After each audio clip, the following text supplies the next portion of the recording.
Assalamualaikum warahmatullahi wabarakatuh. Bugün azroq Qur'on o'qish bilan boshlaylik.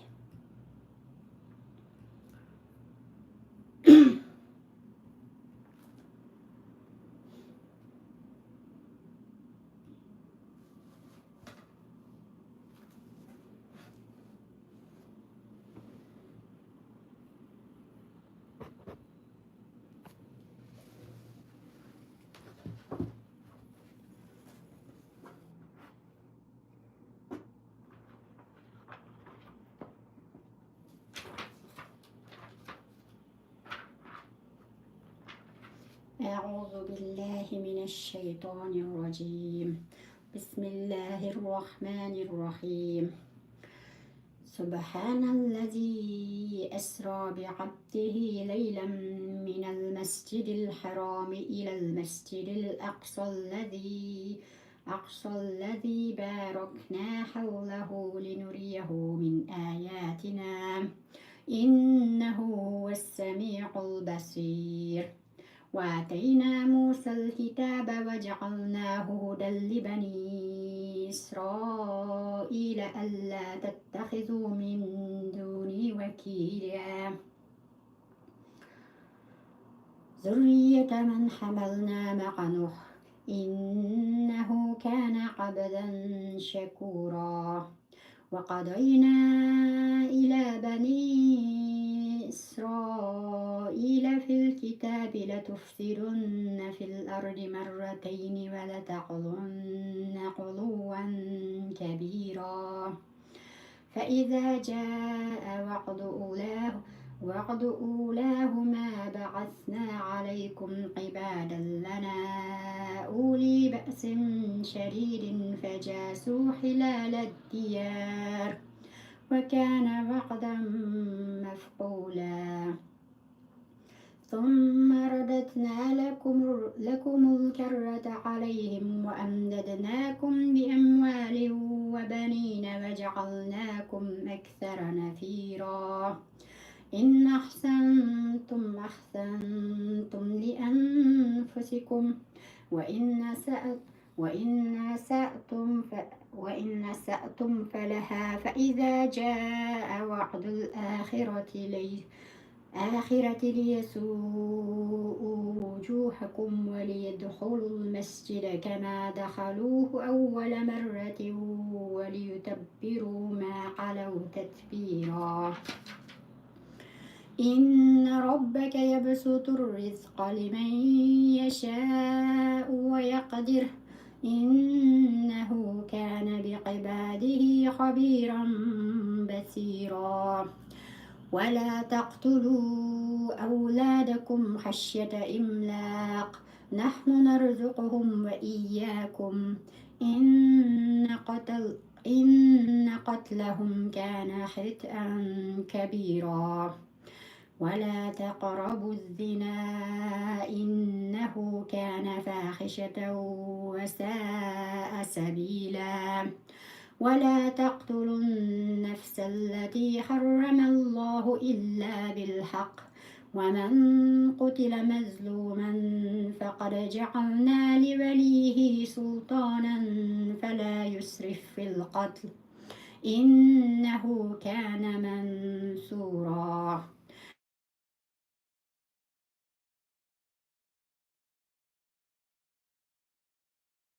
إلا بالتي هي أحسن حتى يبلغ أشده وأوفوا بالعهد إن العهد كان مسؤولا.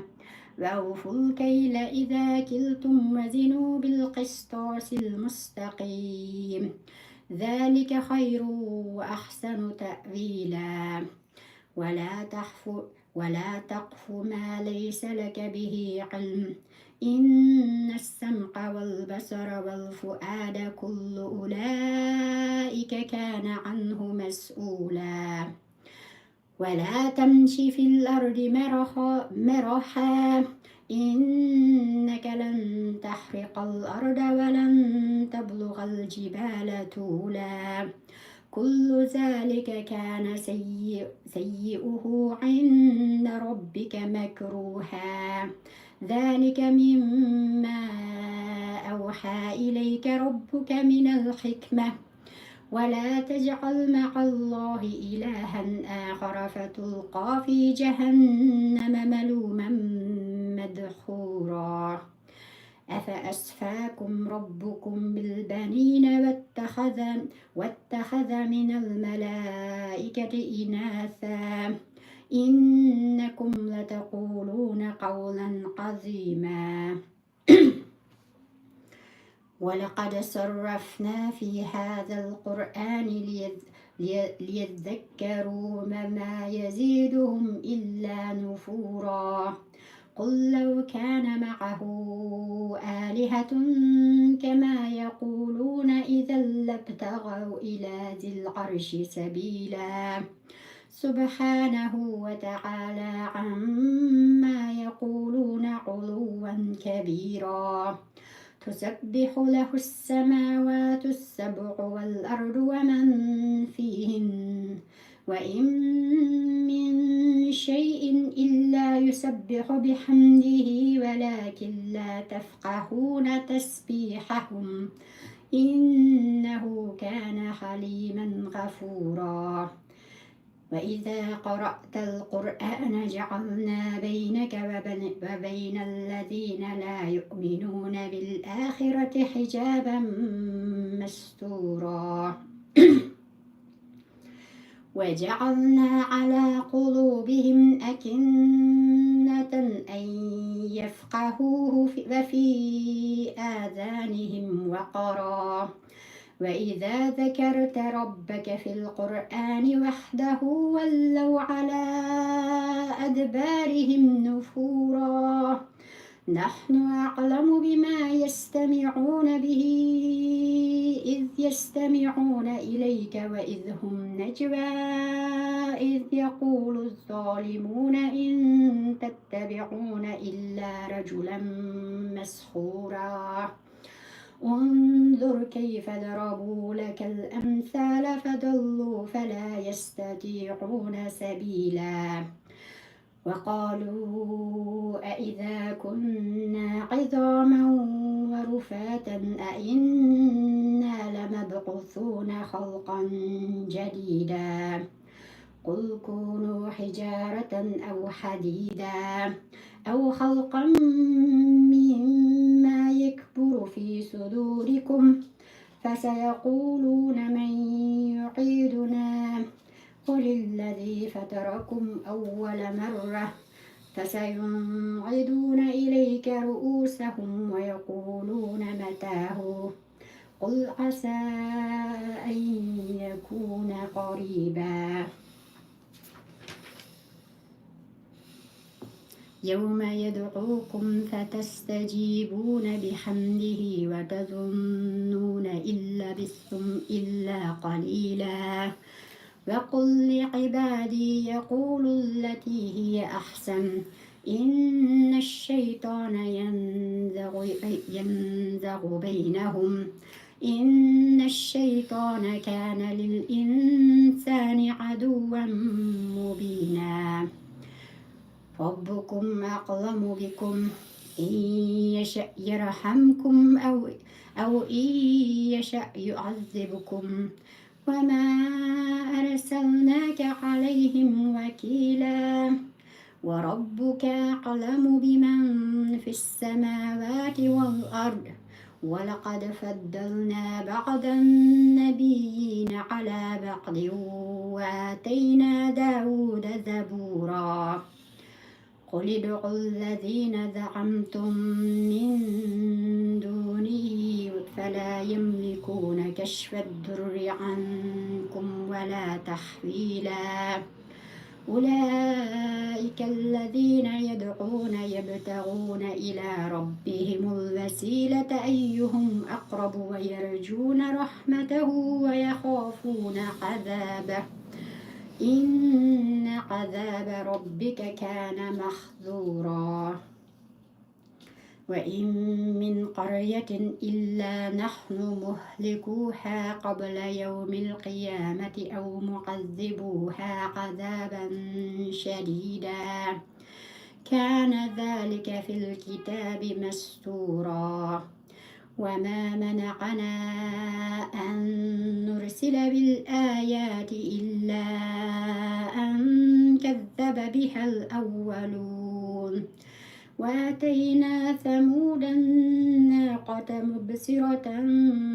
فظلموا بها وما نرسل بالآيات إلا تخويفا وإذ قلنا لك إن ربك أحاط بالناس وما جعلنا الرؤيا التي أريناك إلا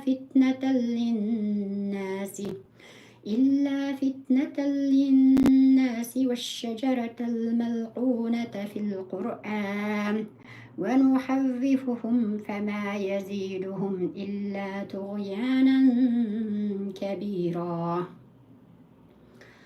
وإذ قلنا للملائكة اسجدوا لآدم فسجدوا إلا إبليس قال أأسجد لمن خلقت طينا قال أرأيتك هذا الذي كرمت علي لئن أخرتني إلى يوم القيامة لأحتنكن ذريته إلا قليلا قال اذهب فمن تبعك منهم فإن جهنم جزاؤكم جزاء موفورا فاستفزز من استطعت منهم بصوتك وأجلب عليهم بخيلك ورجلك وشاركهم في الأموال والأولاد وعدهم وما يعدهم الشيطان إلا غرورا إن عبادي ليس لك عليهم سلطان وكفى بربك وكيلا ربكم الذي يزجي لكم الفلك في البحر لتبتغوا من فضله إنه كان بكم رحيما وإذا مسكم الضر في البحر ضل من تدعون إلا إياه فلما نجاكم إلى البر أعرضتم وكان الإنسان كفورا أفأمنتم أن يخسف بكم جانب البر أو يرسل عليكم حاصبا ثم لا تجدوا لكم وكيلا أم أمنتم أن يعيدكم فيه تارة أخرى فيرسل عليكم قاصفا من الريح فيغرقكم بما كفرتم ثم لا تجدوا لكم علينا به تبيعا ولقد كرمنا بني آدم وحملناهم في البر والبحر ورزقناهم من الطيبات وفضلناهم على كثير ممن خلقنا تفضيلا يوم ندعو كل أناس بإمامهم فمن أوتي كتابه بيمينه فأولئك يقرؤون كتابهم ولا يظلمون فتيلا ومن كان في هذه أعمى فهو في الآخرة أعمى وأضل سبيلا وإن كادوا ليفتنونك عن الذي أوحينا إليك ليفتري علينا غيره وإذا لاتخذوك خليلا ولولا أن ثبتناك لقد كدت تركن إليهم شيئا قليلا إذا لأذقناك ضعف الحياة وضعف الممات ثم لا تجد لك علينا نصيرا وإن كادوا ليستفزونك من الأرض ليخرجوك منها وإذا لا يلبثون خلافك إلا قليلا سنة من قد أرسلنا قبلك من رسلنا ولا تجدوا لسنتنا تحويلا أقم الصلاة لدلوك الشمس إلى غسق الليل وقرآن الفجر إن قرآن الفجر كان مشهودا ومن الليل فتهجد به نافلة لك عسى أن يبعثك ربك مقاما محمودا وقل رب أدخلني مدخل صدق وأخرجني مخرج صدق واجعل لي من لدنك سلطانا نصيرا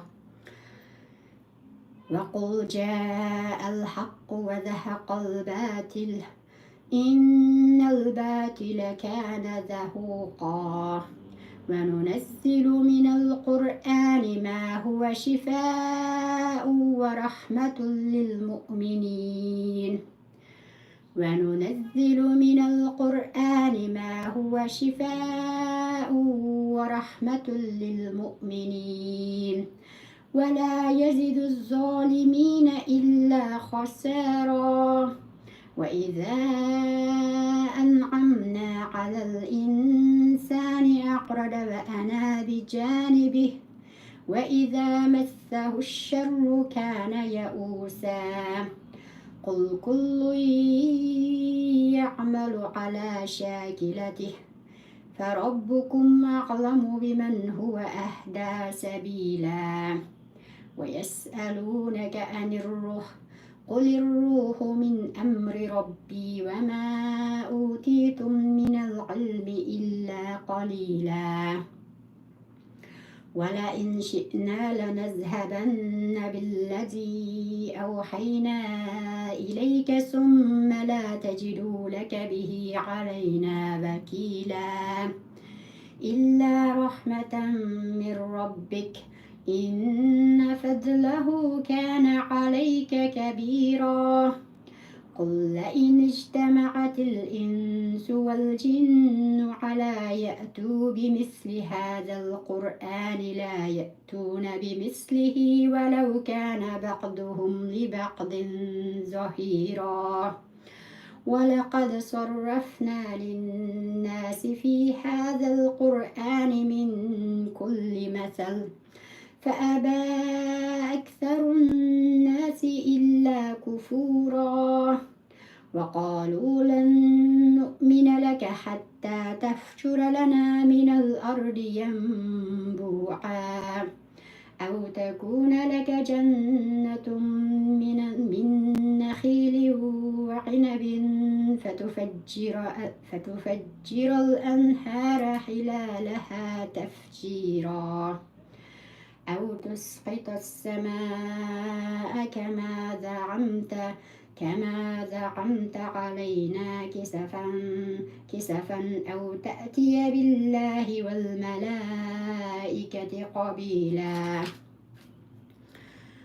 أو يكون لك بيت من زخرف أو ترقى في السماء ولن نؤمن لرقيك حتى تنزل عليك كتابا نقرأه قل سبحان ربي هل كنت إلا بشرا رسولا وما منع الناس أن يؤمنوا إذ جاءهم الهدى إلا أن قالوا أبعث الله بشرا رسولا قل لو كان في الأرض ملائكة يمشون مطمئنين لنزلنا عليهم من السماء ملكا رسولا قل كفى بالله شهيدا بيني وبينكم إنه كان بعباده خبيرا بصيرا ومن يهد الله فهو المهتد ومن يضلل فلن تجد لهم أولياء من دونه ونحشرهم يوم القيامة على وجوههم عميا وبكما وصما مأواهم جهنم كلما حبت ردناهم سعيرا ذلك جزاؤهم بأنهم كفروا بآياتنا وقالوا أإذا كنا عظاما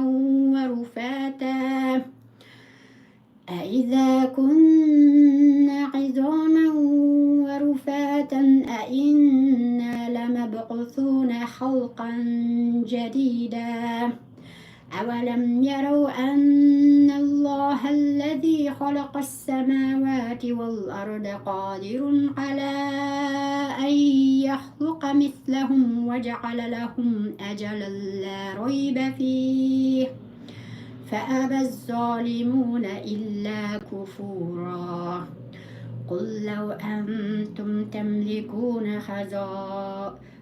خزائن رحمة ربي إذا لأمسكتم خشية الإنفاق وكان الإنسان قتورا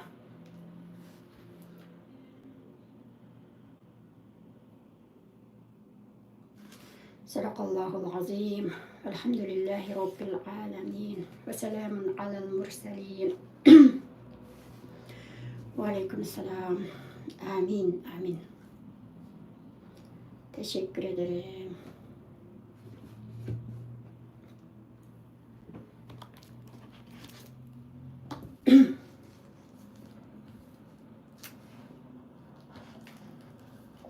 Şimdi tepsi cevherledim, onu da koyayım.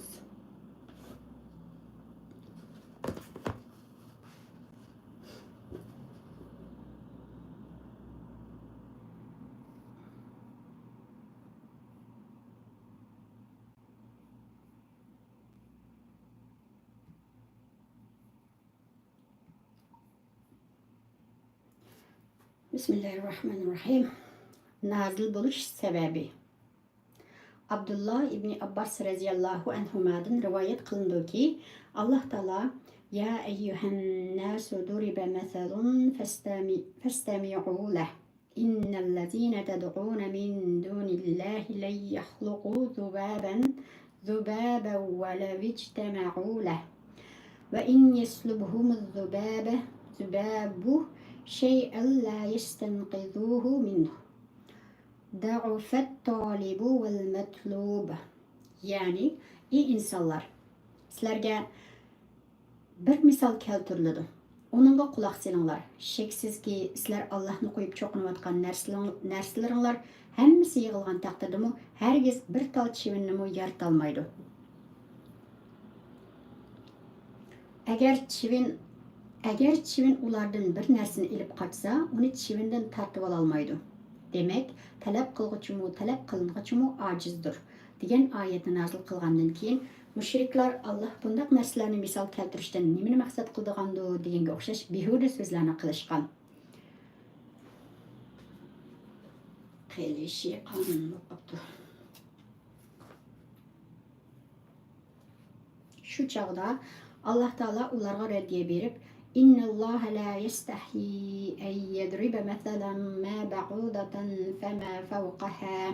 Yani şeksiz ki Allah hakikatini bayan qilish uchun paşa ve onundan kichik narsalarni misal qilib keltirishdan tartinib qolmaydi degan oyatni nazil qilgan. Tafsiri Allah Taala demekçi bo'lganlarni texmi tushunishlik bayon qilib berish uchun maqsad qilingan ma'niga turli misollarni keltirdi. Chunki misal keltirish ma'nini ifodalash va uni texmi ro'shan ochiqlashda foydali usuldir. Shunga Allah Taala paşa va undan kichik narsalarni misal qilib keltirsa, keltiraveradi. Bundan hech tartinib qolmaydi.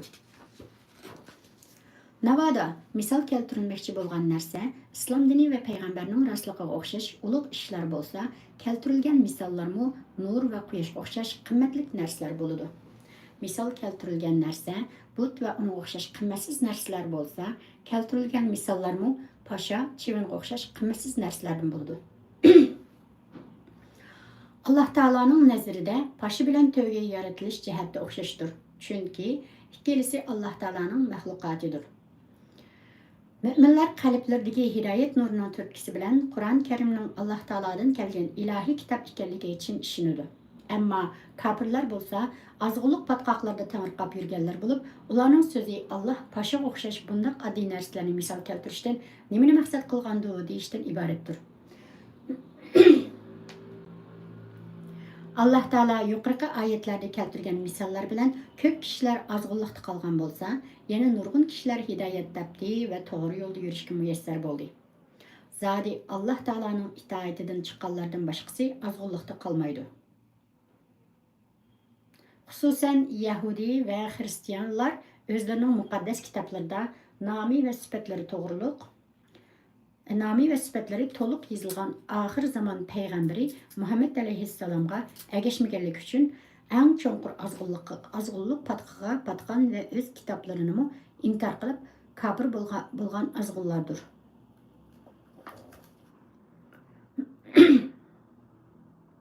Chunki ular payg'ambarlarning ba'zisiga iymon keltirib, ba'zisiga ishonmaydi. Masalan, Yahudiler İsa aleyhisselam bilen Muhammed aleyhisselamni inkar qilsa, Hristiyanlar Muhammed aleyhisselamni inkar qiladi. Yahudiler bilen Hristiyanlarning qo'lida Muhammed aleyhisselamning payg'ambarligining haqliqiga yetarlik dalil isbotlar bor turib, ular bu haqiqatni e'tirof qilishdan bosh tortadi. O'z vaqtida ularning azg'unligi va kofirligi o'zlari bilan cheklanib qolmay, boshqa xalqlarga ham salbiy ta'sir ko'rsatgan edi. Chunki arablar ilgari samaviy dinga e'tiqod qilib boqmagan xalq bo'lganlikdan Yahudilar bilan Xristiyanlarni o'zlariga nisbatan bilimlik deb qaraydi. Shunga ular Muhammad alayhissalomning payg'ambarligi to'g'riliq shakllanib qolganlikdan Madinadagi Yahudilardan Muhammadning dini haqmi yoki bizningmi deb so'ragan. Ammo Yahudilar o'zlari samaviy dinning mensublari turib, Muhammad alayhissalomning oxir zamon payg'ambari ekanligini bilib turib, mushriklarga sizlarning dininglar Muhammadning dinidan yaxshidir deb javob bergan. Sheksizki, kofirlar dunyo va oxiratda ziyon tortquchilardir va Alloh taoloning qattiq azobiga uchrag'uvchilardir. Ahdalloh degan so'zning ma'nosi to'g'riliq mufassirlar har xil bayonlarda bo'lgan bo'lib, Allama Ibn Jarir Tabari o'z tafsirida mundaq degan. Ba'zilar ahdalloh degan so'zdan Alloh taoloning bandalariga buyurgan emir farmonlari ko'z tutiladi degan. Yana ba'zi mufassirlar bu oyat ahli kitobdan bo'lgan kofirlar va munofiqlar haqida nozil bo'lgan bo'lib, Yahudilarning Tavrotning ko'rsatmalari bo'yicha amal qilishdan voz kechganligi ularning Alloh taologa bergan va'dasini buzganligidir degan. Yana ba'zi mufassirlar bu oyatdan Alloh taolo ruhiy olamda insonlardan olgan va'da ko'zda tutiladi degan va buni oyatni dalil qilgan. وَإِذْ أَخَذَ رَبُّكَ مِنْ بَنِي آدَمَ مِنْ ظُهُورِهِمْ ذُرِّيَّتَهُمْ وَأَشْهَدَهُمْ عَلَى أَنْفُسِهِمْ أَلَسْتُ بِرَبِّكُمْ قَالُوا بَلَى شَهِدْنَا أَنْ تَقُولُوا يَوْمَ الْقِيَامَةِ إِنَّا كُنَّا عَنْ هَذَا غَافِلِينَ أو تقولوا إنما أشرك آباؤنا من قبل وكنا ذرية من بعدهم أفتهلكنا بما فعل المبتلون. Yani öz vaqtida Rabbing Adem bolalarını atalarının pushtidan chiqarib va ularni o'zlariga guvoh qilib, "Men sizlarning Rabbinglar emasmi?" degan edi. Ularmı, "Ha, albatta sen bizning Rabbimizsan, biz guvohlik berdik" degan edi. Bunda qilishimiz qiyomat kuni ularning biz buningdan g'aflat qilgan ekanmiz demasligi yoki ota-bobolarimiz ilgari sana butlarni shirik keltirgan ekan, bizning faqat ularning avlod bo'lib qolganli yerimiz bor. Azg'unlarning qilmish tufaylidan bizni halok qilamsan demasligi uchundir. Bu oyatga asosan Alloh taologa iymon etmagan va uning osiylik qilgan odam ruhiy olamda Alloh taologa bergan o'z va'dasiga xiloflik qilgan bo'ladi. Yana ba'zi mufassirlar bu oyatning barliq kofirlar haqida nozil bo'lganligini ilgari surgan. Chunki Alloh taolo barliq insonlarni o'zining yagona iloh ekanligiga iymon keltirishga buyurgan va mushundaq iymon keltirishning haq va to'g'ri ekanligini bayon qilib, ro'shan dalil isbotlarni keltirgan bo'lib, buni qabul qilmaganlar Alloh taologa vafosizlik qilgan bo'ladi. Tafsiri Sa'di va tafsiri Jazoiri qatorliq tafsirlarga asoslanganda ahdalloh degan so'z islom dinida buyurilgan amallarning hammasini o'z ichiga olgan bo'lib, Alloh taologa iymon etishdan boshlab Alloh taoloning haqqini ado qilish, uning ibodat qilish, itoat qilish, tuqqanchilik haqlarini ado qilish va insonlarning haq-huquqlariga rioya qilish qatorliq amallarning hammasi Alloh taologa bergan va'daga amal qilganlik sanaladi.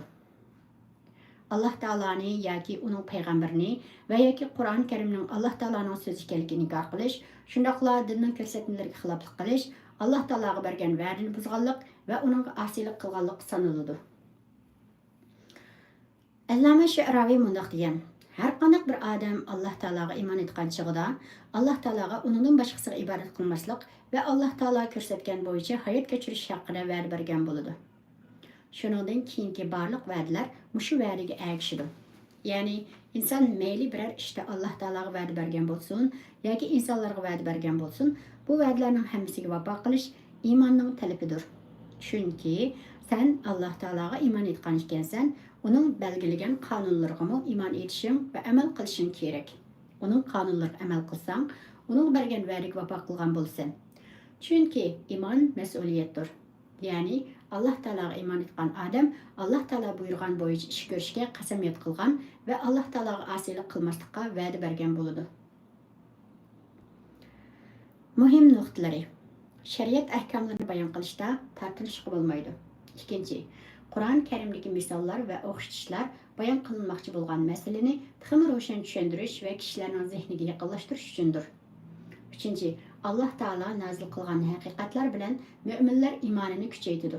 Kofirlar bo'lsa, azg'unlikqa tixmi patidi. To'rtinchi, va'daga xiloflik qilish, so'zida turmaslik munofiqning alomatidir. Allohning cheksiz qudratining alomatlari: كيف تكفرون بالله وكنتم أمواتا فأحياكم ثم يميتكم ثم يحييكم ثم إليه ترجعون هو الذي خلق لكم ما في الأرض جميعا ثم استوى إلى السماء فسواهن سبع سماوات وهو بكل شيء عليم. Tercümesi 28. ayet. Ey kafirlar! Allah'ni qandoq inkor qilsizlar? Jonsiz edinglar, u sizlarga hayot baxshatdi. Keyin jininglarni oladi. Ondan keyin tirildirdi. Ondan keyin uning dargohiga qaytarsizlar. 29. ayet. Allah yer yuzidagi hamma narsani sizlar uchun yaratgan. Ondan osmonga yuzlanib, uni nuqsonsiz yetti osmon qilib tamomlagan zotdir. U her narsani bilguchidir. Tafsiri: Alloh taolo haqdan inkor qilgan kofirlarga qayib shuni bayon qiladi-ki, sizlar qaysi dalil va qaysi ilmlarga asoslanib yagona Rabbinglar bo'lgan Alloh taoloni inkor qilsizlar? Agar sizlar yaratilishdagi pok holatinglarga qaraydigan bo'lsanglar,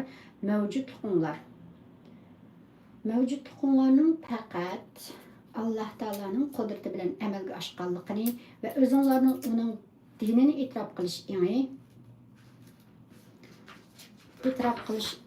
bilan yaratilganliklarini biletdinglar. Alloh taolo sizlarga hayotlik ato qilganning sirtida aql idrok ato qildi va sizlarning qadringlarni ko'tarib maxluqotning eng hurmatli qildi. Ondan sizlarning bu vaqtliq dunyodan mangulik olamga o'tkaziladigan vaqtinglarni belgiladi. Sizlar oxir Alloh taoloning dargohiga qaytarilasizlar. Shu chog'da sizlar bu dunyoda qilgan yaxshi yomon barliq amalinglardan to'liq hisob bersizlar. Alloh taolo sizlarga yaxshi amalinglarning mukofotini, yomon amalinglarning jazosini beradi. Alloma Ibn Jarir Tabari, Ibn Mas'ud va Ibn Abbas radhiyallohu anhumaning yuqorqi oyatning ma'nosi haqida bundoq deganligini bayon qiladi. Alloh taolo sizlarni yaratishdan burun sizlar yo'q edinglar. Shunga tilg'imi ilinmaydinglar. Mana bu sizlarning jonsizlik holatinglar. Ondan Allah Taala sizlarni yaratdi. Chiroyli suratdagi ravus inson qildi. Ondan ejininglar to'shqanda sizlarning jininglarni ilish orqali sizlarni o'ldirib yaratilishdan burunqi jonsiz holatinglarga qaytirdi. Ondan qiyomat kuni sizlarning badninglarni asliga keltirib sizlarni tirildirdi. Qur'oni Karim kofirlarning qiyomat kunida qalu robbana amattana snatayni va ahyaytana snatayn. Ya'ni ey Robbimiz bizni 2 qatim o'ldirding, 2 qatim tirildirding deb e'tirof qiladiganligini bayon qiladi. Sizlar ustida yashayotgan zaminga qaranglarki, Alloh taolo uni sizlar uchun yaratdi va sizlarni uni ustida o'rnashtirdi. Sizlar bu zaminning sirini va nima uchun yaratilganligini bildinglarmi? Sizlarning Alloh taoloni tanishinglar uchun bu yetarli edi. Alloh taoloning cheksiz qudratini ko'rsatgan dalillarning biri uning 7 osmonni hech bir ayib nuqsasiz qilib ustonlarda yaratganligidir. Her qanday bir ijodkor o'zi ijod qilgan narsaning sirini bilgandek, koinotni o'rnaksiz yaratgan yagona yaratuvchi Alloh taolo o'zi yaratgan mahluqotning sirlarini va xususiyatlarini obdan biladi. Eng to'g'risi biz osmonning qanday yuksak o'rinlashtirilganligi haqida tafakkur qilish bilan birga Alloh taoloning bu ishlarni o'rinlashtirishdagi cheksiz qudrati va go'zal san'atlari ustida fikr yurgizishimiz lozim. Muhim nuqtalari: Allah Teala'nın barlığını inkar qiluvchilar o'zlarining yaratilishdagi asli holatini inkor qilganlardir. Chunki har qanday buvoq islomni qabul qilishga hozir bo'lgan holatda tug'iladi. Koinotdagi har bir mavjudot Alloh Teala'ning barligini namoyon qilib turmoqda. Koinotdagi hamma narsa inson uchun yaratilgan bo'lib, insonning hamisha Alloh Teala'ga shukr qilish majburiyati bor. İnsanın yaratılış qissasi va ona hurmat bildirilganligi. وإذ قال ربك للملائكة إني جاعل في الأرض خليفة قالوا أتجعل فيها من يفسد فيها ويسفك الدماء ونحن نسبح بحمدك ونقدس لك قال إني أعلم ما لا تعلمون وعلم آدم الأسماء كلها ثم عرضهم على الملائكة فقال أنبئوني بأسماء هؤلاء إن كنتم صادقين قالوا سبحانك لا علم لنا إلا ما علمتنا إنك أنت العليم الحكيم قال يا آدم أنبئهم بأسمائهم فلما أنبأهم بأسمائهم قال ألم أقل لكم إني أعلم غيب السماوات والأرض وأعلم ما تبدون وما كنتم تكتمون وإذ قلنا للملائكة اسجدوا لآدم فسجدوا إلا إبليس أبى واستكبر وكان من الكافرين. Tercümesi: Öz vaqtida Rabbim farishtalarga men yer yuzida o'rinbosar yarataman degan edi. Farishtalar yer yuzida buzg'unchilik qiladigan, qon to'kadigan insonni o'rinbosar qilamsan, holbuki biz seni pok deb madiyalaymiz va ulug'laymiz dedi. Allah, ben hakikaten sizler bilmeydiğin derslerini bilmem dedi. 31. ayet. Allah barlıq şeylerin isimlerini insanların atisi Adem'e öğretti. Andın o şeylerini perişlerine körüstüp durup, orunbasarlıqqa Adem'den biz haqlıq deydiğin qarşınlarda rastçıl bolsanlar, bu şeylerin isimlerini bana etip birinlar dedi. 32. ayet. Periştiler, ey Rabbimiz, biz seni bütün kemçiliklerden pak dep tanıyımız. Biz sen bildirgenden başqani bilmeymiz. Şeksiz ki sen hemmini bilgüçsen, hikmet bilen iş qılğıçsan dedi. 33. ayet. Allah, ey Adem, ularga bu narsalarning ismlarini aytib bergin dedi. Adem ularga bu narsalarning ismlarini aytib bergan chog'da Allah, men sizlarga osmonlardagi va zamindagi g'ayblarni cheksiz bilib turman, sizlarning oshkor va yoshirin ishinglarni bilib turman demaganmidim dedi. 34. ayet. Öz vaqtida farishtalarga Ademga sajda qilinglar dedik. İblisdan boshqa hammasi sajda qildi. İblis sajda qilg'ili unimidi, takabburlik qildi ve kafirlardan bulup ketdi. Tafsiri ta'sirli qissalarni bayon qilish orqali kishilarni ibrat olishga undash Qur'on Karimning go'zal ifodalash uslublaridan biridir. Qissalar kishilarning vaz nasihat ilishi, o'tmishlardagi ishlardan savoq va ibrat olish uchun nihoyatda foydalidir. Qur'on Karimda insonlarning otasi Hazrati Adam alayhissalomdan boshlab ko'plagan payg'ambarlarning qissalari o'rin olgan. Alloh taolo bu qissalar to'g'riliq mundoq degan: لقد كان في قصصهم عبرة لأولي الألباب. Yani ularning, yani payg'ambarlarning qissalarida aql egalari uchun albatta ibrat bor.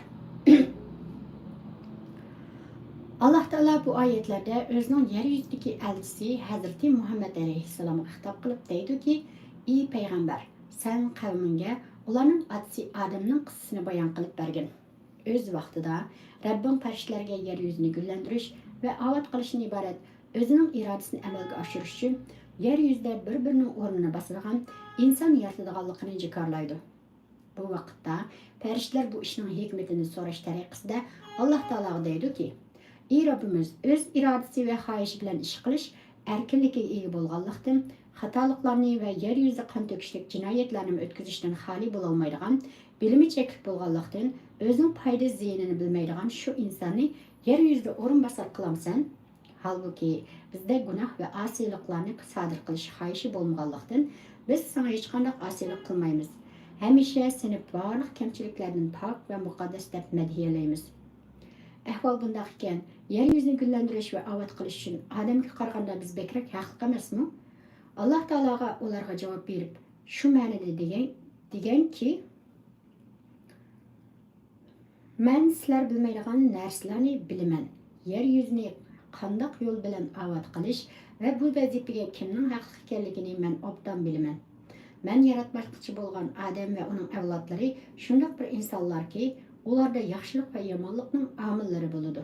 Bu ikkisi bilan yer yuzi taraqqiy qiladi va payg'ambarlarni avatishning hikmatimi o'tirg'a chiqadi." Alloh taolo Adam alayhissalomga shaylarning ismlarini o'rgatdi. Ondan bu shaylarni farishtalarga ko'rsatib turib, "Sizlarning yer yuzi o'rinbosarlikqa biz Adamdan haqli degan da'voyinglar rost bo'lgan bo'lsa, qani bu shaylarning ismlarini aytib beqinglar" deydi. Farishtalar haqiqatan o'zlarining ojizligini va Alloh taolo qilmoqchi bo'lgan ishlarning hikmatlarini bilmaydiganligini e'tirof qilgan holda: "Ey Rabbimiz, biz seni butun kamchiliklardan pok deb tanıymiz. Biz sen bildirgandan boshqani bilmaymiz. Shaksizki sen hammani bilguvchisan, hikmat bilan ish qilguvchisan" deydi. Bu vaqtda Alloh taolo Adam alayhissalomning o'rgatilgan shaylarning ismlarini aytib berishga buyurdi. Adam ularni to'liq aytib berdi. Shu vaqtlar farishtalar o'zlarining Adam va uning avlodlariga o'xshamaydiganligini, o'rinbosar bo'lolmaydiganligini to'liq bilib yetdi. Xalifa, ya'ni o'rinbosar Alloh taoloning amr farmonlarini ijro qilish va yer yuzini gullantirish uchun bir-birining izini bosqichi deganlikdir. Ikkinchi qissa Alloh taoloning insonni ne qadar hurmatli qilganligi, hatto farishtalarni uni hurmat bildirish yuzidan sajda qilishga buyurganligini ifodalagan bo'lib, Alloh taolo payg'ambarimiz Muhammad alayhissalomga xitob qilib: "Ey payg'ambar, qavminga shuni bildirginki, Rabbim farishtalarga Adamga sajda qilinglar degan hamon barliq farishtalar bu buyruqni darhol ijro qildi. Faqatla iblis o'zining hamoqatligi va takabburligi tufaylidan Adamga bu hurmat sajdasini qilg'il unamadi. Rabbining amriga itoat qilishdan bosh tortdi. Iblis shuning bilan kofirlardan bo'lib ketdi va ta qiyomatgacha Rabbining la'natiga uchrag'uvchilardan bo'ldi deydi. Iblisni Adamga sajda qilishdan bosh tortqizgan narsa uning tabiatiga singib ketgan takabburlik va osiylik edi. Alloh taoloning amr farmonlarini o'rnashdan bosh tortquchilarning hali ana shundoq bo'ldi. Chunki iymonning asosli talabi amal bo'lib, iymonning ifodasi amal orqali o'tirg'a chiqadi. Iymonning rostligi amal bilan isbotlanadi.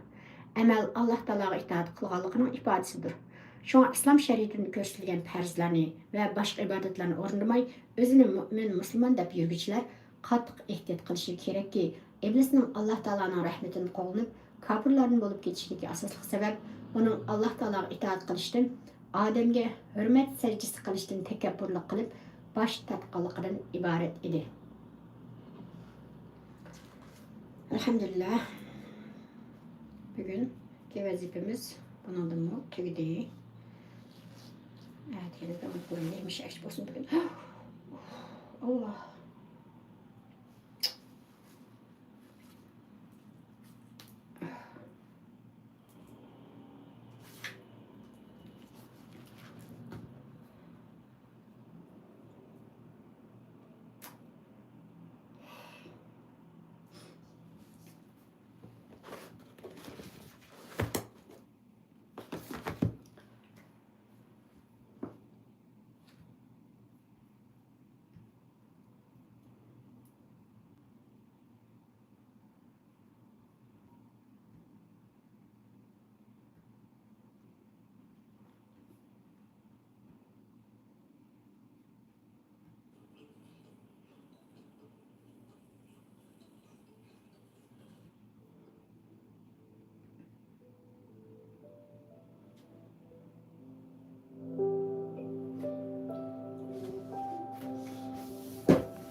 Bugün bir dua yürüyüşü yapın. Duayla olan bu bağlantının sizin nasıl etkilediğini yazın.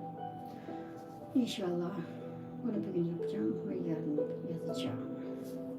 Dün neden bakmadım ben buraya?